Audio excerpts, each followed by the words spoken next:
macam-macam atau pembagian futur, atau bisa juga diartikan tingkatan derajat futur. Tentu berbeda-beda, bertingkat-tingkat futur itu. Ada tingkatan yang paling parah, tingkatan yang akut, sampai pada tingkatan yang paling rendah atau biasa. Karena di dalam akidah Ahlussunnah wal Jamaah, ketika para ulama membahas tentang iman, mereka menyebutkan bahwa iman itu adalah yazidu wa yanqus. Iman itu bertambah dan berkurang. Tidak ada orang yang imannya selalu stabil, pasti ada kalanya bertambah, ada kalanya berkurang. Kapan dia bertambah? Yazidu bit ta'ah wa yanqusu bil ma'siyah. Iman itu akan bertambah manakala diajak hati ini, diri ini untuk melakukan amal ketaatan, amal soleh.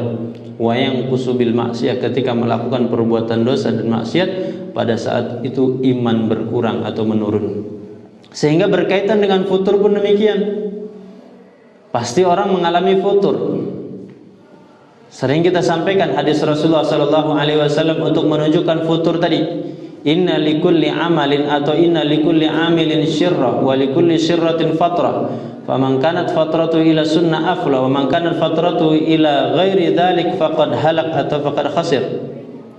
Setiap orang yang beramal, setiap perbuatan pasti ada masa-masa fluktuasinya, disebut dengan fatrah. Maka istilah lainnya adalah futur. Walikulli amilin syirra walikulli syirratin fatrah faman kanat fatratu ila sunnah afla. Barang siapa yang ketika datang masa-masa fluktuasi tadi, ketika turun imannya, ketika sedang malas, ketika sedang bosan, ternyata masih berada di atas sunnah Rasulullah sallallahu alaihi wasallam, maka orang tersebut masih beruntung. Aflah, kata Rasulullah. Wa man kana fatratu ila ghairi dzalik, barang siapa yang ketika datang masa futurnya, ketika datang masa-masa bosannya, masa malasnya itu kemudian sampai berbalik 180 derajat, meninggalkan yang sunnah, meninggalkan yang wajib, maka kata Rasulullah SAW, faqad halak atau faqad khasir, maka sungguh orang tersebut telah merugi atau telah binasa. Nah, Bapak Ibu hadirin rahmati Allah Subhanahu wa taala. Jadi macam-macam futur sekaligus tingkatan futur itu di dalam kitab Mausu'atul Akhlaq disebutkan ada 4 tingkatan atau 4 macam. Tingkatan yang pertama tentu tingkatan yang terparah, yaitu tingkatan futur atau macam-macam futur. Yang pertama adalah futur dalam segala ketaatan. Semua ketaatan dia mengalami futur. Di samping futur dalam semua ketaatan, tingkatan pertama ini, pelakunya atau orang yang memiliki penyakit atau akhlak futur ini benci terhadap ketaatan dan dia tidak suka terhadap ketaatan. Hatinya benci kepada ketaatan, dia tidak suka adanya ketaatan dan kebaikan. Ini tingkatan futur yang paling parah, tingkatan futur yang paling berbahaya. Semua ketaatan dia tidak lakukan, semua ketaatan dia tinggalkan, hatinya benci, hatinya tidak suka dengan ketaatan dan kebaikan itu. Makanya kata di dalam kitab itu disebutkan orang yang mengalami demikian, orang yang terkena futur yang pertama ini adalah orang-orang munafik, orang yang di dalam hatinya ada penyakit nifaq. Apa sebabnya mereka mengalami futur ini? Semua ketaatan dia benci, semua kebaikan dia tidak suka. Sebabnya adalah hati mereka sakit. Kalau dalam kitab Tazkiyatun Nufus yang ditulis oleh Imam Ibnul Qayyim Al-Jauziyah, beliau membagi apa? Membagi hati manusia itu ada hati yang mati, mayit, ada hati yang sakit, ada hati yang al-hayy, hati yang sehat. Tingkatan yang pertama dari futur tadi adalah tingkatan yang dialami, yang menimpa kepada orang-orang munafik atau orang yang dalam hatinya ada penyakit nifaq. Sebabnya adalah karena hatinya sakit. Sebagaimana Allah nyatakan di dalam Al-Quran, fi qulubihim marad, di dalam hatinya itu ada penyakit. Nah, sehingga setiap ketaatan dia benci, setiap ketaatan dia tidak suka.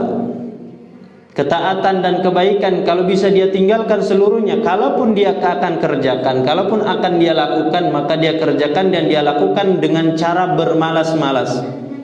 dengan enggan, dengan berat dia melakukannya, kecuali kalau dia melakukannya itu adalah ada karena motivasi, ada keinginan riya, dipandang oleh manusia, dilihat oleh manusia, dipuji oleh manusia. Ini orang yang mengalami apa? Futur tingkatan terparah, atau orang yang di dalam hatinya ada penyakit, yaitu orang-orang munafik. Bagaimana contohnya mereka? Meninggalkan ketaatan, tidak suka dengan ketaatan, tidak suka dengan kebaikan.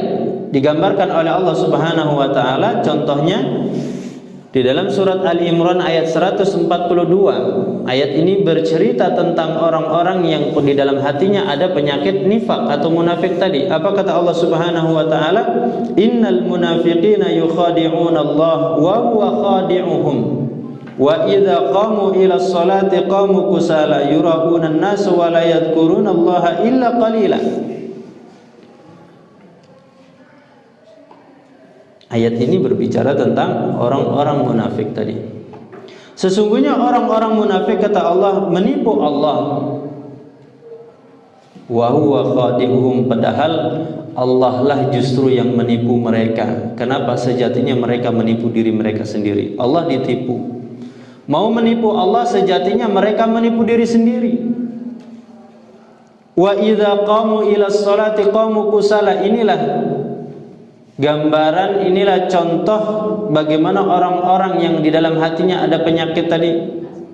Orang yang futurnya dalam segala kebaikan itu dicontohkan oleh Allah di dalam ayat ini tentang salat. Wa idza qamu ila sholati qamu kusala.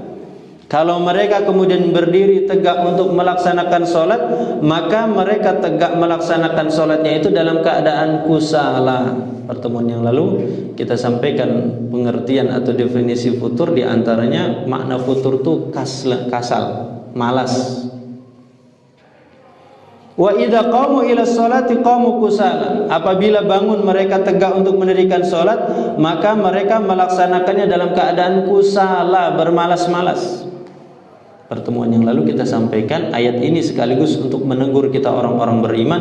Harusnya orang beriman ketika disuruh untuk sholat, ketika akan melaksanakan sholat, kebalikan dari orang-orang munafik. Yang muncul apa? Rasa apa? Rasa senang, rasa semangat, rasa bahagia ketika akan melaksanakan sholat. Berbeda dengan orang munafik. Kalau orang munafik, qamu kusala, bangunnya bermalas-malas, berat. Yura'unan nas, mereka kalaupun akhirnya melaksanakan sholat yang dia laksanakan itu adalah karena ingin dilihat oleh manusia. Sehingga wala yadhkurunallaha illa qalila, sehingga mereka tidak mengingat, tidak berzikir kepada Allah Subhanahu wa taala kecuali sedikit. Bapak Ibu hadirin hadirat rahmati Allah Subhanahu wa taala. Kata Imam Al-Qurtubi, ini sifat orang munafik, mengalami futur, malas di dalam melaksanakan sholat, malas di dalam melaksanakan ketaatan. Kalaupun mereka mengerjakan sholat, sholatnya itu bukan karena ada motivasi bahwa sholat dia akan dibalas dengan pahala oleh Allah Subhanahu wa taala. Kalaupun mereka meninggalkan sholat, tidak ada perasaan takut dalam hati mereka bahwa sholat yang mereka tinggalkan itu akan mendapatkan ancaman atau balasan dari Allah Subhanahu wa taala. Wa idza qamu ila sholati qamu kusala. Sholat apa yang paling berat bagi orang munafik? Paling berat di dalam hadis Rasulullah SAW menyebutkan asqalu sholatin 'alal munafiqin salatul isya wa salatul fajri. Dalam riwayat yang lain salatul atamah. Salat isya itu nama lainnya al-atamah. Salatul isya wa salatul fajri. Salat yang paling berat bagi orang munafik itu adalah salat isya dan salat subuh. Maka Bapak Ibu rahmati Allah Subhanahu wa taala, ini patut kita waspada dengan hadis Rasulullah sallallahu alaihi wasallam ini. Kenapa kata Imam Ibnu Hajar? Karena dua waktu itu potensi orang untuk lalai, potensi orang untuk bermalas-malas itu sangat kuat, sangat besar. Penghalangnya sangat kuat, penghalangnya sangat besar. Kenapa? Pada waktu Isya itu kan saat-saat orang apa? Senang untuk bersantai, beristirahat. melepas lelah, berkumpul bersama keluarga. Apalagi kalau orang tersebut seharian telah bekerja keras, menghabiskan waktunya untuk urusan dan kebutuhan dunianya. Ketika datang waktu Isya, saatnya untuk beristirahat, bersantai, berkumpul bersama keluarga, tiba-tiba kemudian datang panggilan sholat untuk melaksanakan sholat Isya. Bagi orang munafik akan sangat terasa berat. Itu diantara sebab dikatakan oleh Imam Ibn Hajar kenapa sholat Isya itu menjadi sholat yang paling berat bagi orang munafik. Kemudian berikutnya sholat yang kedua adalah sholat subuh. Wa sholatul fajri. Sholat yang paling berat bagi orang munafik adalah sholat Isya dan sholat subuh. Kenapa sholat subuh? Karena sholat subuh itu lagi nikmatnya orang tidur. Saat sholat subuh itu adalah saat orang sedang asik-asiknya dan nikmat-nikmatnya orang tidur. Tiba-tiba harus kemudian mendatangi panggilan azan, mendatangi sholat. Maka akan terasa berat bagi orang-orang yang di dalam hatinya ada penyakit. Sampai-sampai dalam hadis Rasulullah Sallallahu Alaihi Wasallam menyebutkan, sampai Imam Al-Qurtubi menyebutkan, kalaulah bukan karena pandangan manusia, kalaulah bukan karena tatapan banyak orang, maka orang-orang munafik di zaman Rasulullah Sallallahu Alaihi Wasallam itu tidak akan melaksanakan sholat. Jadi dua waktu tadi waktu yang sangat berat. Kalau bukan karena motivasinya orang-orang munafik tadi adalah riya, kalau hanya semata untuk mengingat Allah, berzikir kepada Allah Subhanahu wa taala, maka akan terasa berat bagi mereka. Maka Rasulullah menyebutkan asqalus salatin 'alal munafiqin salatul isya wa salatul fajri. Salat Isya itu, makanya kenapa kita orang-orang beriman itu dianjurkan atau bahkan dilarang kita salat tidur setelah maghrib. Kecuali karena memang karena memang kondisi sangat lelah, sangat capek. Tetapi kalau kondisi normal biasa, kita dilarang untuk tidur setelah maghrib. Kenapa? Dikhawatirkan waktu isyanya terlewat. Kecuali kita mengakhirkan sholat isya itu dengan alasan kita ada jamaah, ada rombongan, banyak kaum muslimin sengaja sepakat untuk mengakhirkan sholat isya agar sholat isyanya lebih khusyuk di tengah malam. Ini lain lagi persoalannya. Tetapi kalau ternyata menyendiri, meninggalkan berjamaah, mengakhirkan sholat isya, maka ini termasuk yang dilarang. Nah, di dalam hadis tadi, sekalipun Rasulullah SAW menyebutkan azqalu sholatin 'alal munafiqin sholatul isya wa sholatul fajri, sekalipun di dalam hadis tadi Rasulullah menyebutkan yang paling berat sholat bagi orang munafik, tetapi bukan berarti yang lain itu tidak berat.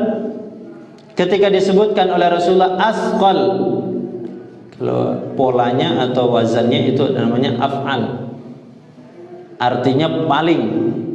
Ketika disebutkan paling bukan berarti yang lain juga tidak. Ini yang paling berat, berarti yang lain juga berat. Sehingga sholat zuhur, sholat asyar, sholat maghrib, bagi orang munafik sholat ini juga berat. Tetapi yang paling berat adalah sholat isya dan sholat subuh. Kalaupun mengerjakannya pun mengerjakan dengan malas-malas. Dalam riwayat yang lain Rasulullah SAW mencirikan atau mensifati sholatnya orang munafik itu seperti apa. Kata Rasulullah SAW, tilka sholatul munafik, tilka sholatul munafik. Diulang oleh Rasulullah SAW sampai 2 kali.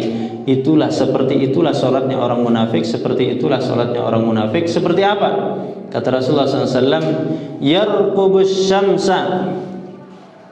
Orang munafik itu kalau sholat memperhatikan, mengintai matahari. Apa maksudnya mengintai, memperhatikan matahari? Hatta idza kana baina qarnay syaitan, melihat kondisi matahari di pagi, berarti di sore hari. Kalau matahari itu sudah berada di antara 2 tanduk setan, berarti kalau waktu subuh, setelah sholat subuh nunggu sampai datang masa waktu di antara tanduk setan. Kalau habis asar juga menunggu sampai masa waktunya itu di antara tanduk setan. Baru kemudian kata Rasulullah SAW, naqara arba'an. Baru dia kemudian melaksanakan sholat. Naqara itu istilah sebenarnya digunakan untuk Untuk burung gagak. Jadi solatnya itu seperti apa? Burung gagak yang mematuk makanan itu. Jadi solatnya itu cepat. Nunggu dulu sampai menjelang terbit matahari. Setelah apa?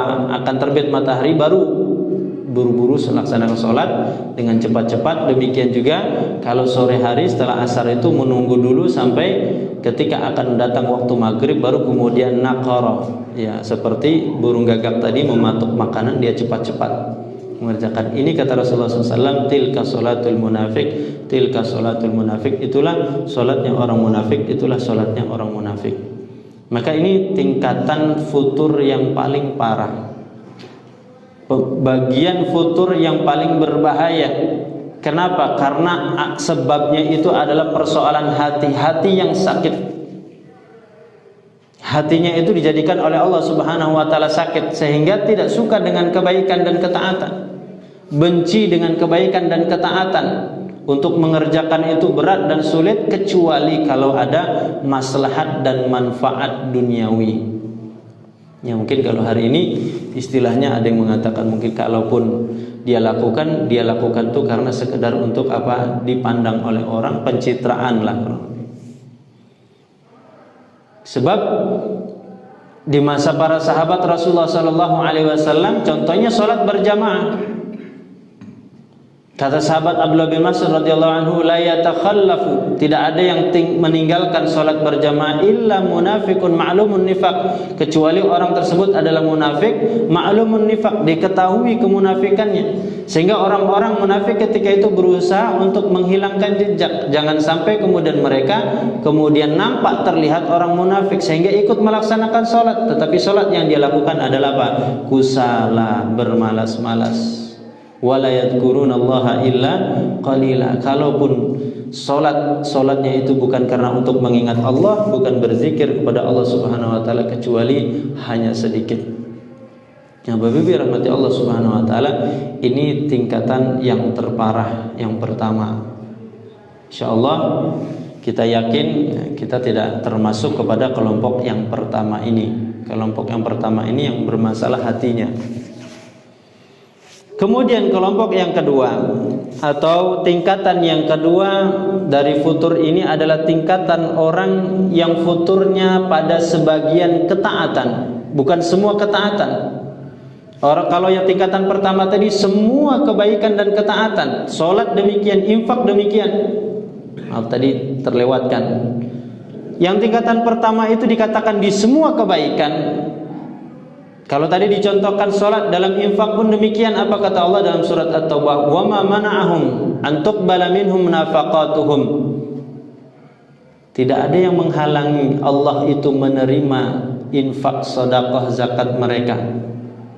Illa annahum kafaru billahi wa birasuli. Kecuali yang menghalangi infak orang-orang munafik itu diterima oleh Allah, kecuali karena apa? Karena kekafiran mereka kepada Allah dan Rasulnya. Wala ya'tunas shalah, mereka tidak mengerjakan salat. Wala yunfikuna illa wahum karihun, dan mereka pun tidak berinfak kecuali infak yang mereka berikan itu karihun. Apa karihun itu? Benci, tidak suka. Jadi kalaupun berinfak, kalaupun bersedekah, kalau tadi kan sholat.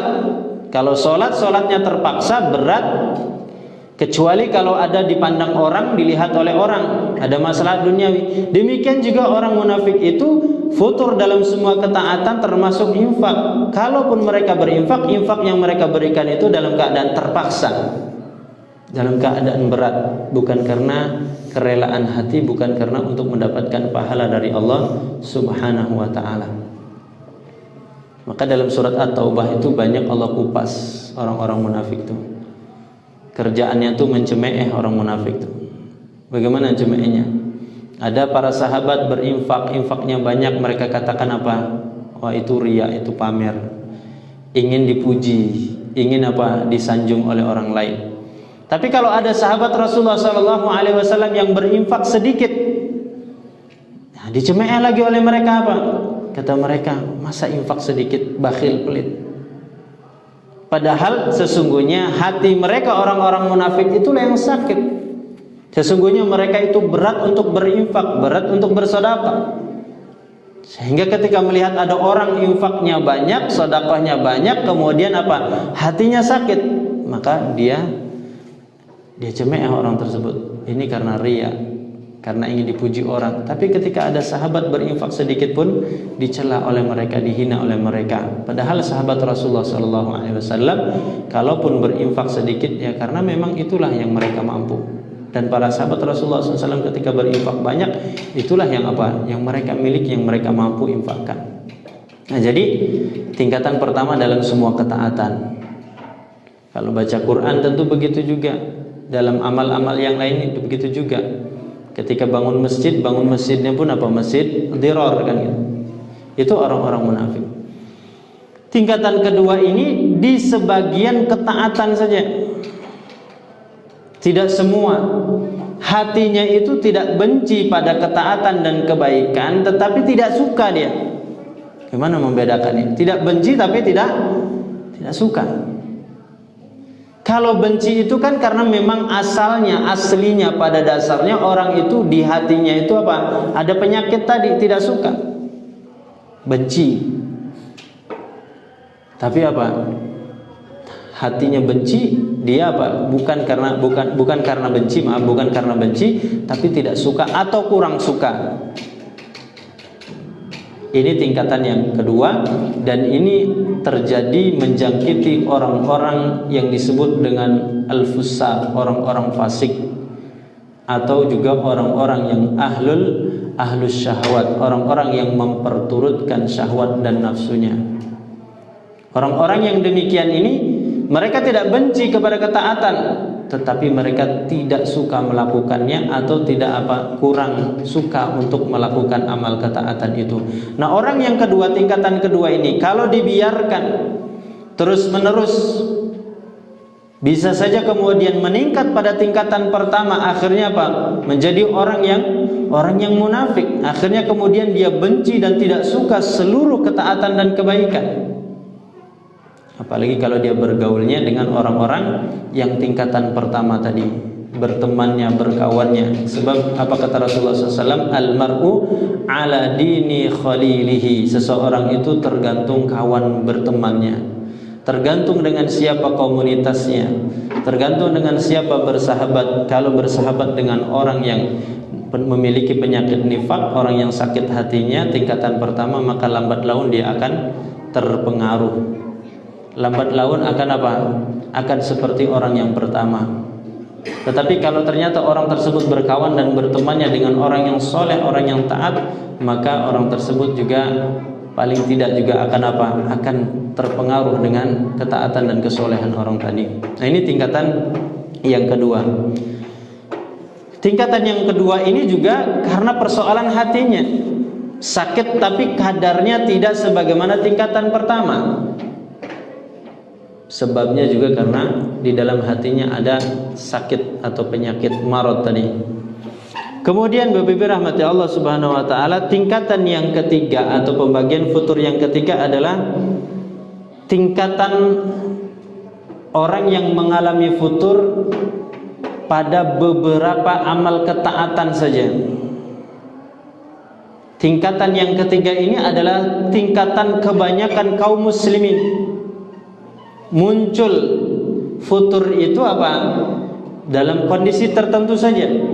Dalam kondisi yang lain kemudian futur tadi hilang. Ini kebanyakan dialami oleh kaum muslimin. Apa contohnya orang yang pada tingkatan ini? Orang yang pada tingkatan ini mungkin kita juga merasakan dan mengalaminya. Sangat ingin untuk melaksanakan sholat tahajud qiyamul lail. Hati ini ingin, cinta untuk melaksanakan qiyamul lail, tetapi ternyata ketika di malam hari bangun, ternyata tidak juga bisa melaksanakan tahajud qiyamul lail. Terus setiap malam berlalu seperti itu, setiap minggu berlalu seperti itu, setiap bulan berlalu begitu. Hatinya cinta, ingin semangat untuk melaksanakan tahajud qiyamul lail, tetapi tiba giliran malam itu kemudian dibangunkan oleh Allah Subhanahu wa taala, ternyata tidak bisa melaksanakannya. Ini tingkatan orang yang ketiga. Mayoritas kebanyakan kaum muslimin mengalami. ingin semangat cinta bisa menghatamkan Al-Quran, tetapi lagi-lagi ketika datang hari, datang minggu, datang bulan, ternyata Al-Quran tidak bisa kita hatamkan. Disibukkan oleh yang lain, dilalaikan oleh yang lain, dilupakan oleh yang lain. Cinta semangat untuk melaksanakan saum-saum sunnah, tetapi ternyata tidak bisa terlaksana. Nah, ini tingkatan futur yang ketiga yang mayoritas dialami oleh kaum muslimin. Kenapa? Apa sebabnya? Sebabnya adalah karena lemahnya iman, lemahnya hati. Tanda kita bahwa lemah imannya. Makanya sahabat Abdullah bin Mas'ud radhiyallahu anhu, beliau mengingatkan kepada kita, apa kata beliau? Utlub qalbaka fi salasi mawatin.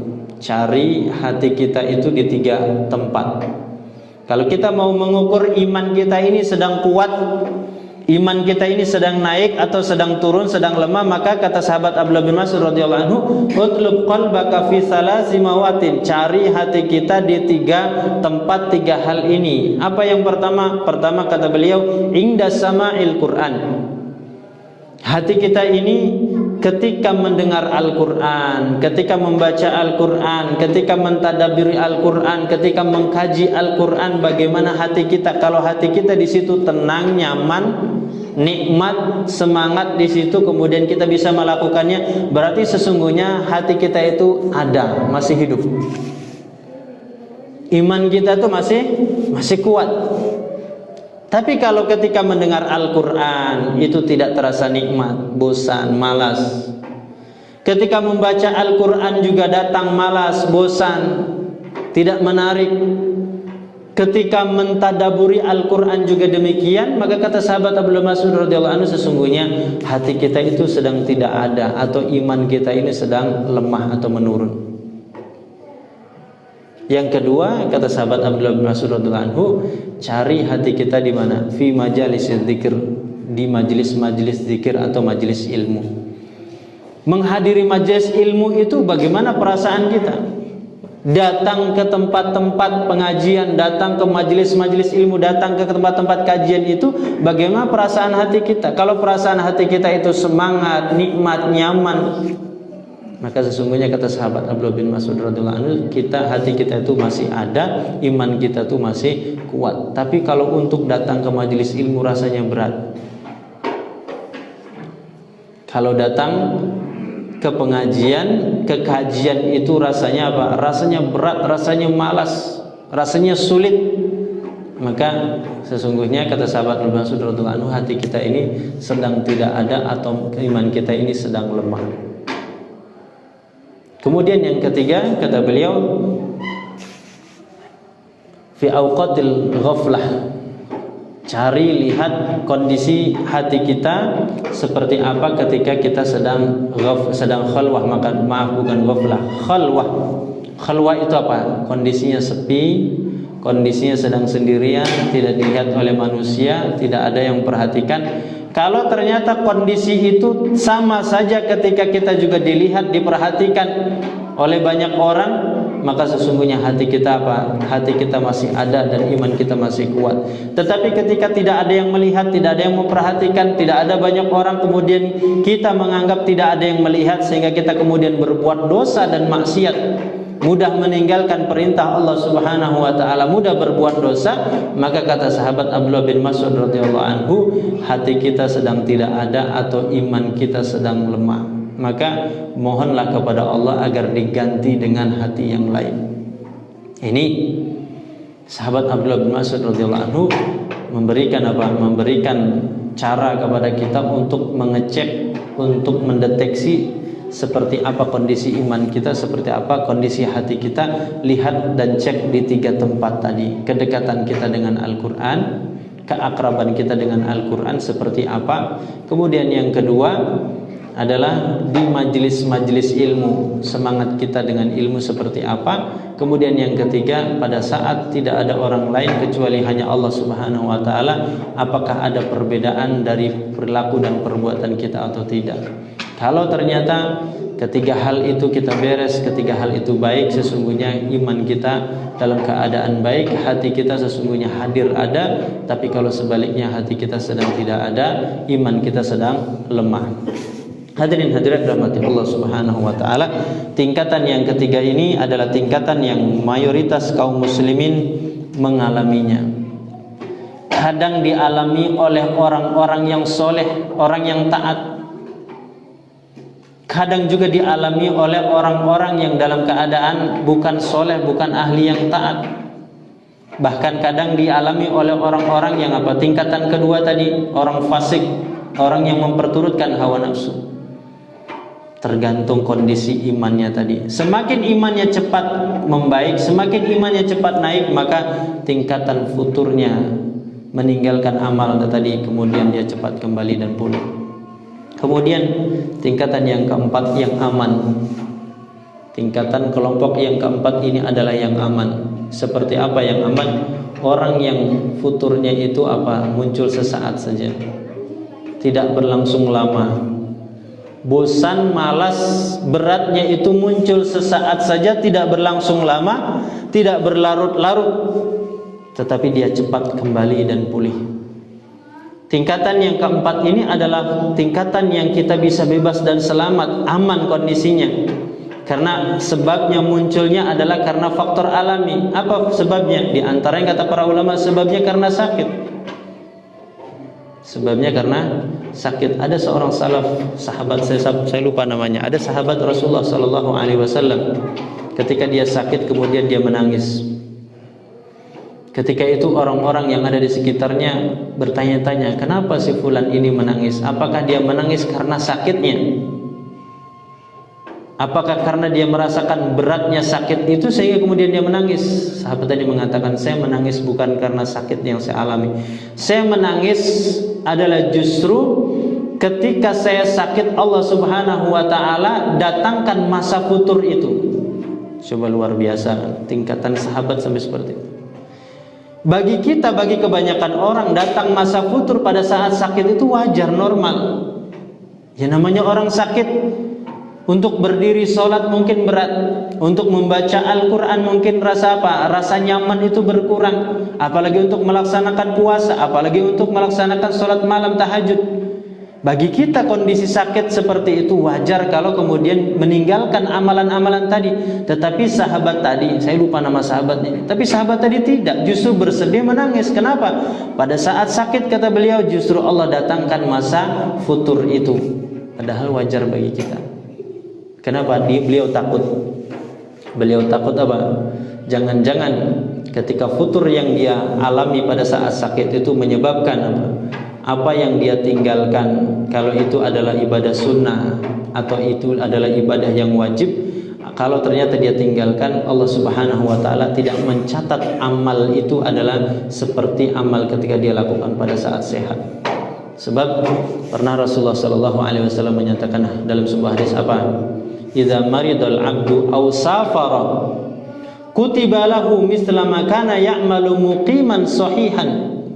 Apabila seorang hamba itu sakit atau melakukan safar, kemudian dia tinggalkan satu amal kebaikan, amal ketaatan karena safar dan sakitnya, maka yang dia tinggalkan ini akan tetap dicatat seperti dia melakukannya atau orang mukim dan orang yang tidak safar melakukannya. Misla makana ya'malu muqiman sahihan. Orang ketika sehat dia tetap menjaga sholat sunnah rawatib. Kemudian karena sakit, karena safar dia tinggalkan sholat sunnah rawatib, maka kalau ternyata ini selalu dia kerjakan, maka kata Rasulullah SAW, walaupun dia tinggalkan, walaupun dia tidak kerjakan, tapi karena sakit, karena safar, maka akan tetap dinilai oleh Allah Subhanahu wa ta'ala dia mengerjakan dan melakukannya. Nah sahabat tadi takut pada saat sakit datang masa futur. Sebab orang sakit bagi kita wajar kan? Atau safar itu kan wajar karena kondisinya tidak normal. Tapi itulah tingkatan para sahabat Rasulullah sallallahu alaihi wasallam. Nah, jadi tingkatan yang keempat ini adalah tingkatan yang insya Allah kalau kita termasuk di dalamnya, insya Allah dalam kondisi aman. Sebab kita akan cepat mudah ingat ketika mengalami futur. Sempat meninggalkan umpamanya tidak membaca Al-Quran, langsung sadar, langsung ingat. Kemudian di lain waktu, keesokan harinya langsung kita membaca Al-Quran lagi. Kita semuanya meninggalkan ibadah salat sunnah rawatib, tapi tidak berlangsung lama, langsung sadar. Kemudian segera di waktu berikutnya kita kerjakan salat sunnah rawatib. Demikian juga ibadah-ibadah siang, demikian juga ibadah-ibadah yang lain.